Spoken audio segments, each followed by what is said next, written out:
Bonjour à tous, voici mon visage que tout le monde connaît, mais ce n'est pas mon visage au naturel. Le voici.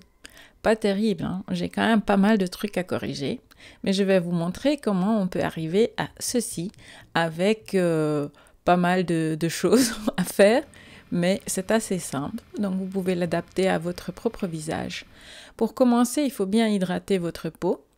Et puis, je vous conseille d'appliquer un fond de teint qui est assez fluide, pas trop couvrant.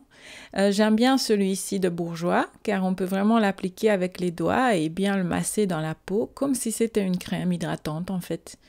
Donc, faites attention à bien l'estomper partout, surtout dans les coins, sur les bords, autour du nez, autour des yeux, autour des sourcils, partout. Alors, ceci va vous permettre d'unifier le teint. Je vous conseille pour la couleur de choisir quelque chose qui va bien avec le teint de votre cou en fait. Parce que le visage a tendance à être parfois un petit peu plus foncé, surtout quand vous êtes un peu plus âgé comme moi et que vous avez des taches de pigmentation, des rougeurs, etc. Mais c'est toujours mieux d'assortir la couleur au cou, sinon ça va être très différent et ça va pas être très joli. Alors si vous avez besoin de plus de couvrance, vous pouvez appliquer une crème de camouflage ou quelque chose pour estomper en fait toutes les petites choses que vous ne voulez pas voir. Alors vous allez voir que chez moi il y a pas mal de boulot, mais on peut y arriver comme ceci. On n'est pas obligé d'appliquer un fond de teint qui couvre à fond et qui vous fait un effet masque pas très joli. Donc estompez aussi bien ces crèmes parce qu'elles ont tendance à être un petit peu épaisses.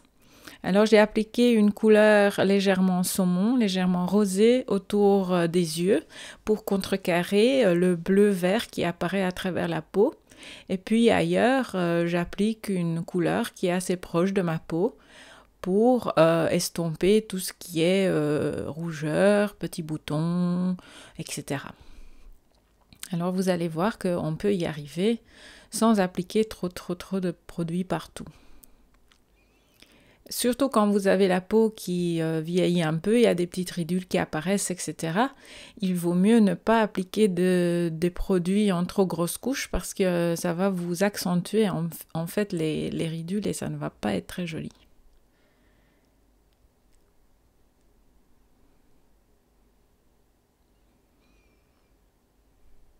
Après, j'applique une poudre légèrement bronzante car comme ma peau est très fine, elle a tendance à faire apparaître en fait les petites veines qui sont en dessous, qui sont légèrement bleutées, etc. Et ça a tendance à donner un teint légèrement bleuté, grisâtre à ma peau. Donc j'aime bien appliquer quelque chose de légèrement orangé, mais il faut aller très doucement et ne pas trop accentuer les os si vous avez des os qui apparaissent comme moi.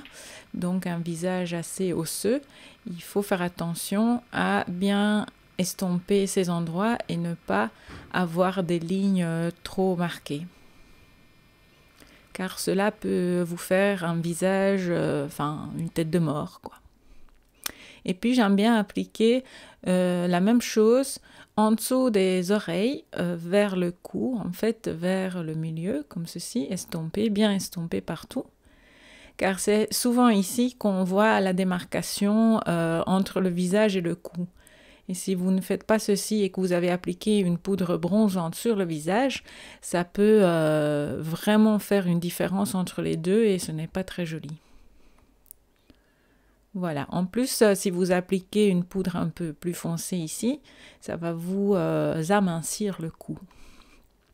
Et puis le blush, on peut l'appliquer en fait vraiment sur les pommettes, un petit peu plus haut que ce que vous pensez en fait. Surtout quand on vieillit, on a les traits qui descendent, qui ont tendance à, enfin tout le visage qui a tendance à s'abaisser un petit peu, à descendre. Donc si on applique les produits un petit peu plus haut, on peut créer un effet visuel remontant. Et puis, j'applique une base pour fard à paupières. Si vous n'avez rien d'autre, vous pouvez aussi appliquer un peu de fond de teint. Mais ces produits-ci, en fait, préviennent justement la graisse qui a tendance à apparaître sur les paupières et qui ont tendance à faire bouger les fards à paupières et qui rendent les paupières très brillants. Et parce que en fait, ça crée un film très fin, mais il faut bien les estomper, sinon elles ont tendance à être un petit peu épaisses et de nouveau accentuer les rides. Alors voici les couleurs que j'utilise en général pour un maquillage neutre. Donc j'aime bien les fards à paupières Kryolan. C'est une marque professionnelle, mais vous pouvez appliquer les fards à paupières que vous aimez. Surtout une couleur beige en dessous des sourcils qui va vous permettre de faire ressortir donc l'os, l'arcade sourcilière. Et puis une couleur taupe, brun taupe assez clair partout sur les paupières et estompé vers le haut et vers le bas. Alors ceci peut créer déjà un petit halo autour des yeux. Ça peut suffire à beaucoup de gens. Mais moi, comme j'ai les yeux qui ont tendance à descendre vers l'extérieur, vers le coin extérieur, j'aime bien appliquer une couleur un peu plus foncée. Donc ici, c'est le chocolat et l'aubergine un petit peu mélangés. Surtout sur l'os qui ressort en fait et le coin extérieur de l'œil. Comme ceci, vous allez voir, ça fait un petit effet remontant. Ça peut vous aider à créer une forme en amande, des yeux un petit peu plus en amande, si vous avez aussi la même forme que moi. N'oubliez pas le mascara noir. Moi, en général, j'applique du mascara noir. Sauf peut-être les gens qui ont les cils vraiment blonds et qui ont des cheveux très très clairs. Alors un mascara brun peut aussi très bien donner. Si vous avez des difficultés à appliquer le mascara parce que vous en mettez partout, mettez le miroir un peu plus bas que votre visage et regardez vers le bas. Et ainsi vous en mettez pas partout. Et puis, j'aime bien ce crayon. Enfin, j'aime en général les couleurs assez naturelles. Mes lèvres n'ont pas beaucoup de couleurs naturellement et j'aime bien redessiner mes lèvres pour donner un petit peu plus de forme, un peu plus de contour et tout ceci. Et j'applique uniquement donc le crayon parce que j'ai l'impression que ça tient mieux et c'est plus précis pour l'appliquer. Et puis, n'oubliez pas de poudrer.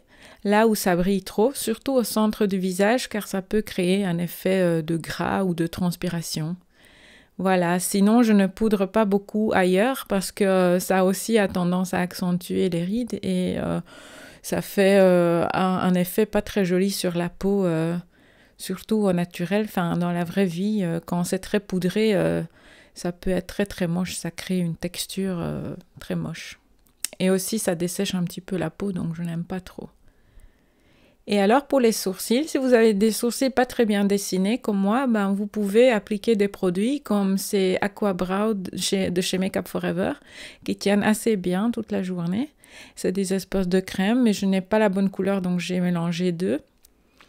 Appliquez toujours des couleurs légèrement grisâtres, pas trop rouges parce que parfois il y a des produits un peu rouges, brun rouge et ça ne donne pas super bien en fait sur les sourcils. Voilà, ça donne quelque chose d'un petit peu plus soutenu, un peu plus mieux dessiné, on va dire, un peu plus soigné. Et voici l'état d'origine et à quoi on est arrivé en fait avec tout ce travail. C'est quelque chose que moi je fais tous les matins, mais vous n'êtes pas obligé de faire quelque chose d'aussi fort, surtout si vous avez un visage jeune et joli. Mais voilà, moi je trouve que c'est quelque chose qui passe partout, c'est assez neutre et ça peut aller avec n'importe quelle tenue et ça vous donne confiance pour toute la journée. Voilà, j'espère que ce tuto vous a plu et qu'on se verra bientôt pour de nouvelles aventures. Ciao!